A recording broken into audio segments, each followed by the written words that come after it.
Todas las ciudades tienen alma. El alma de todas ellas está en su gente y en sus calles. Sus calles son el producto de la imaginación de sus moradores.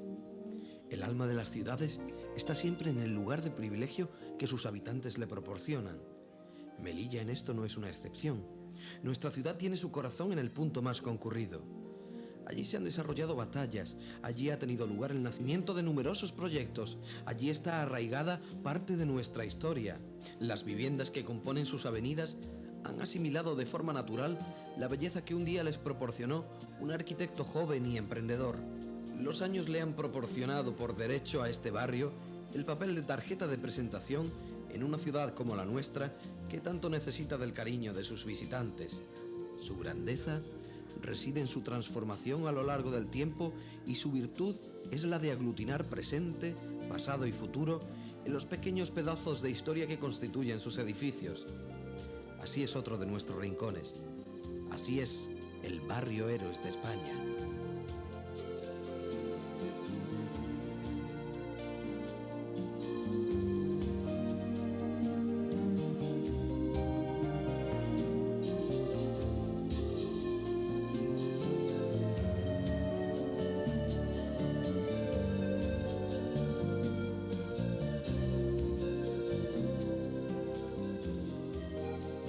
Durante muchos años, Melilla contó con un área de seguridad que venía a proporcionar cierta tranquilidad entre los habitantes de la vieja ciudad.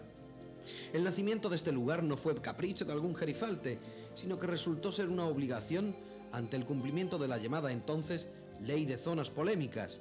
Dicho terreno resultante era una franja de seguridad y no un lugar en el que edificar o en el que instalarse. La amenaza constante del enemigo hacía que los melillenses sintieran la necesidad de resguardarse dentro de la ciudad vieja con los evidentes perjuicios que causaba dicha situación. Pero viendo que la falta de contacto con el exterior hacía sufrir a los moradores del recinto amurallado, se permitió utilizar esos terrenos en principio, y solo al principio, como huertos en los que cultivar alimentos con los que abastecer a Melilla la Vieja.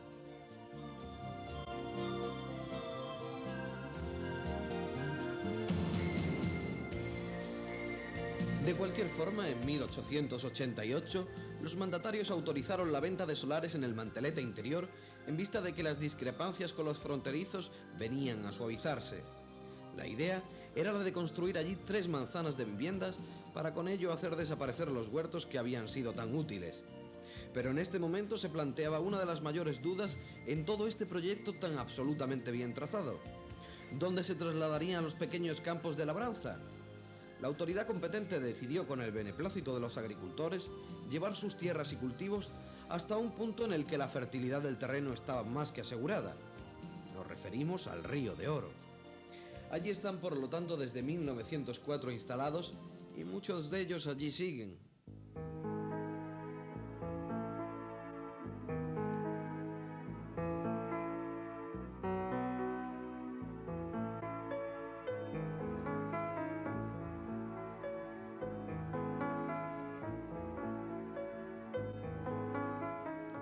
Habría que situar el nacimiento del barrio Héroes de España durante el mandato del que fuera presidente de la Junta de Arbitrios, Julián Chacel García. Allá por 1906 fue este mismo quien dio la autorización para que se levantara un barrio en los terrenos existentes entre las carreteras del Polígono y el Buen Acuerdo. Algunos meses después, y con la parcelación del terreno efectuada por la Comandancia de Ingenieros, dieron comienzo los trabajos. Las edificaciones tendrían ciertos condicionantes que resultaban ineludibles si se quería construir en dicha zona, una vez que se hubiera adquirido el terreno en subasta pública, como es lógico. Así, las edificaciones contarían con un mínimo de 2 pisos y una altura en sus fachadas que no excedería de los 20 metros. Todas las viviendas se levantarían con mampostería, ladrillos y sillería, siendo las fachadas ejecutadas de forma artística.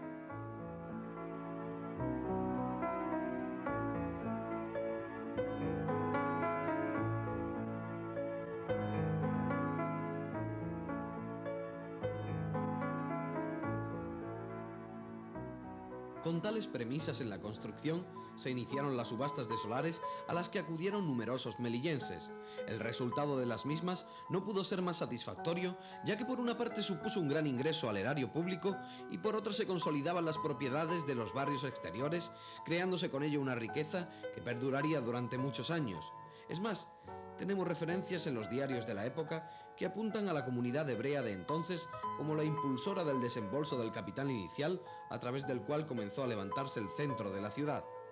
En un artículo se menciona la construcción del nuevo barrio y el autor se congratula de la desaparición de los antiguos huertos. Además, añade de manera anecdótica que al héroe de España se le conocía popularmente como el barrio de Sion, ya que la comunidad israelita de entonces fue la encargada de dar a luz la principal arteria de la ciudad que hoy conocemos.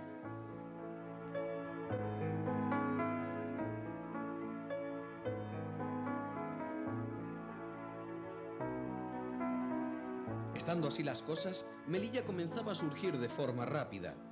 Fue en el periodo comprendido entre 1906 y 1909 cuando aquellas licitaciones y subastas posteriores crearon riqueza no solo en el municipio, sino también entre aquellas personas que habían adquirido los solares en los que luego levantarían grandes viviendas. Durante 3 años, nuestra ciudad fue un ir y venir de maquinaria, empleados de la construcción con gran cantidad de trabajo y, lo que resulta más importante, Melilla fue el centro de atención de muchos ante el nacimiento de una ciudad moderna en un plazo tan corto de tiempo. Fuimos en algún momento el ejemplo de lo que podría ocurrir posteriormente en otros lugares de España.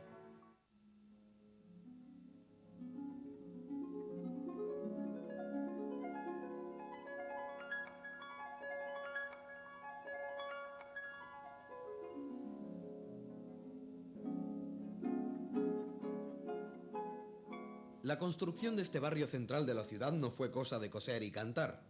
Los trabajos que comenzaran en 1906 se prolongarían por espacio de 10 años. Parece lógico pensar en que duraran tanto tiempo, ya que los edificios y calles allí levantadas serían nuestra mejor tarjeta de presentación ante aquellos que llegaban a la ciudad atraídos por la noticia de que Melilla se estaba convirtiendo en una tierra de grandes oportunidades. Pero dado que nuestra ciudad estaba llamada a ser un foco de atención para aquellos que nos miraban desde el otro lado del estrecho, era inevitable por parte de las autoridades el dotar a toda esta zona del centro de un pavimento que hiciera fácil la circulación y el tránsito por las calles recién levantadas. Así, en 1910 se procedió a la colocación de un adoquinado que hasta hace muy pocos años dio servicio a la ciudad, dada la calidad de la piedra que en su mayoría procedía de las canteras del Gurugú. Era tal la nobleza del material que en tiempos cada adoquín llegó a costar poco más de 1 peseta.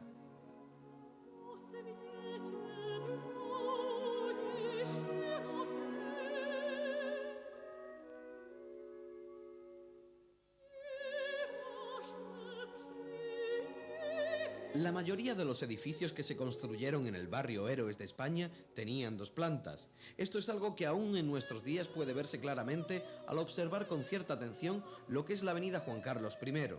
De cualquier manera, los tiempos han ido cambiando el aspecto de muchas de estas casas y así también podemos ver que existen otro tipo de viviendas modestas que no desearon sumarse a la floreciente corriente modernista que trajo consigo Enrique Nieto. Los motivos que indujeron a los propietarios de las viviendas en la mayoría de los casos a no iniciar los cambios estéticos podrían encontrarse en la falta de posibilidades económicas con las que afrontar las obras pertinentes.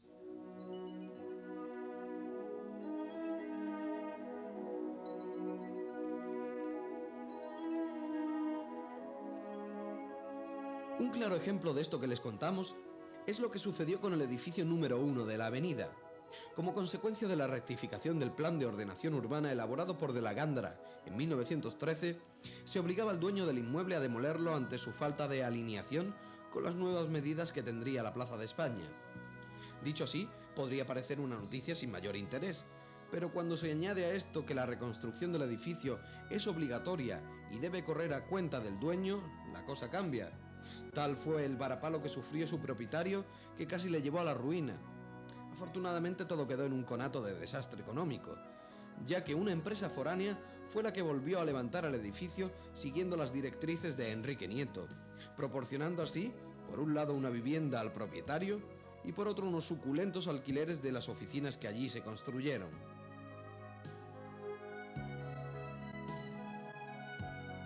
Pero los problemas aparecerían en la construcción del barrio una vez que se produjeran temporales. Las aguas de los cauces adyacentes, como son el barranco del polígono o la cañada del cementerio, convertirían al naciente centro de la ciudad en río improvisado por el que discurrirían las aguas. Estas circunstancias provocaban que el terreno sobre el que se sentaban los edificios perdiera firmeza y obligaran a los constructores a buscar soluciones que no provocaran el derrumbe del inmueble. Ante esto, y viendo que las viviendas se construyeron de 2 plantas, como máximo, era casi impensable que años después nadie aprovechara los muros existentes para construir sobre ellos. Pero la respuesta a esta inquietud se despejaría pronto, ya que fueron los ingenieros militares de la época los que resolvieron el entuerto al crear para muchos de los edificios del centro una cimentación especial con la que aseguraban la estabilidad de los inmuebles.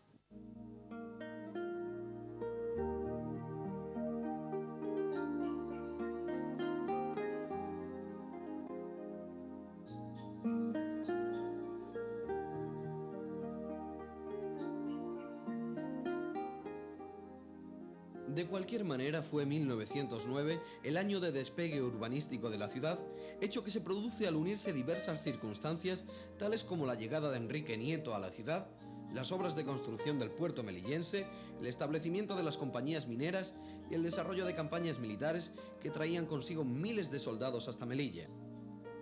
Fue esta una etapa en la que llegó a denominarse a la ciudad como el Dorado africano, dada la cantidad de dinero que se manejaba con el masivo aumento poblacional que experimentó la vieja Rusadir.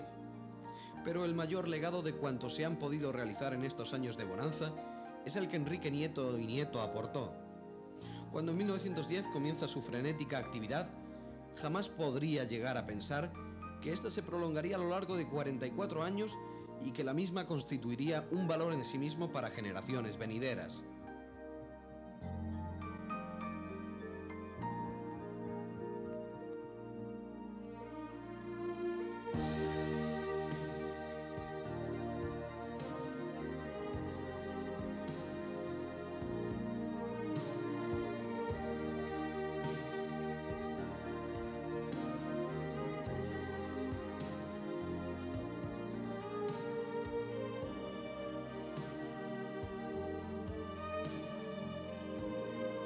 Ciertamente Enrique Nieto aportó sus conocimientos adquiridos de otro gran maestro como es Gaudí, pero en nuestra ciudad existe cierta tendencia a eclipsar a otros buenos arquitectos y artesanos que con su labor también levantaron bellos edificios. Esas muestras de una época dorada tienden a ser confundidas en su paternidad y en ocasiones atribuimos a Nieto y Nieto obras que jamás salieron de sus estudios. De todas formas, los melillenses debemos sentirnos orgullosos de la existencia de personas que contribuyeron a embellecer más, si cabe, esta ciudad.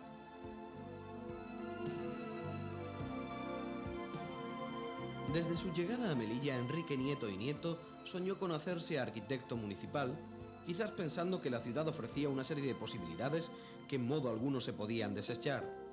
Habrían de pasar casi 25 años en los que la actividad de Nieto no cesó para poder acceder al cargo que tanto había anhelado. Pero muchos expertos se hacen preguntas acerca de la obra de este insigne arquitecto. ¿Fue la frustración de no llegar a desempeñar el cargo que había deseado la fuerza que le llevó a realizar extraordinarios trabajos en los que se considera hoy el ensanche modernista? Y de haber conseguido el cargo, ¿contaría Melilla con el patrimonio que en la actualidad tiene? En fin, son preguntas que dejamos en el aire y que el tiempo responderá.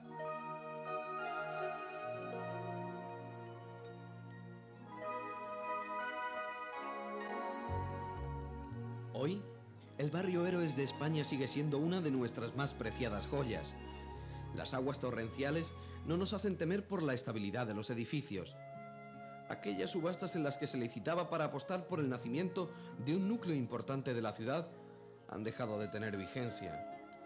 Hoy, las calles abarrotadas de comercios y con un tráfico casi insoportable nos hacen ver de lejos aquellos tiempos en los que las grandes avenidas eran peatonales.